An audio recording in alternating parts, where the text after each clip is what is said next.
कळमनुरी विधानसभेचे आमदार संतोष बांगर यांनी नागेश पाटील आष्टीकर यांच्या अभिनंदनाचे पोस्टर जे आहेत ते हिंगोली शहरातल्या चौकात लावलेले आहेत।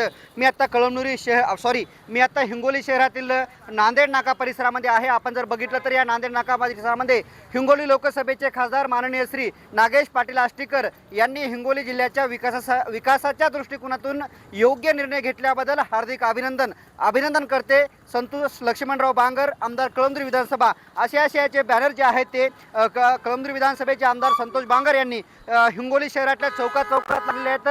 दुसरे पाहायला गेलं तर त्यांच्याच भावजई असलेल्या या ठिकाणच्या जे आहेत ते रेखाताई बांगर आहेत, यांनीही याच नांदेड नाका परिसरामध्ये मोठी पोस्टरबाजी केलेली आहे। आपण जर बघितलं तर कुठेतरी ऑपरेशन टायगरची चर्चा सुरू होती मागच्या अनेक महिन्यापासून आणि या चर्चेमध्ये कळमनुरी विधानसभेचे आमदार संतोष बांगर ही सहभागी होते आणि संतोष बांगर यांनी जे आहे ते आज खरं तर शिवसेनेचा वर्धापन दिन आहे आणि त्याच दिनी जे आहेत ते भल्या पहाटे या ठिकाणी पोस्टर लावले आहेत। तर पोस्टर लावून या ठिकाणी आपण बघतोय की कशा प्रकारे जे आहेत ते नागेश पाटील आष्टीकर यांचं कुठेतरी अभिनंदन केलेलं आहे, स्वागत केलेलं आहे शिंदे शिवसेनेमध्ये। एकंदरीतच पाहायला जर गेलं तर आता कुठेतरी जे आहेत ते नागेश पाटील आष्टीकर हे जे पक्के शिंदे शिवसैनिक झाल्याचं आपल्याला पाहायला मिळत आहे। एकूणच की काय हिंगोली शहरातच नव्हे तर कळमनुरी शहरातही अनेक ठिकाणी अशी पोस्टरबाजी झाल्याचं आपल्याला पाहायला मिळते।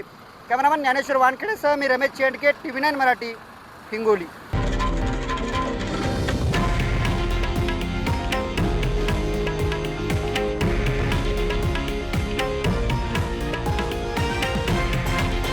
हे आहे देशातील नंबर 1 न्यूज नेटवर्क आणि आपण पाहत आहात TV9 मराठी, एकमेव।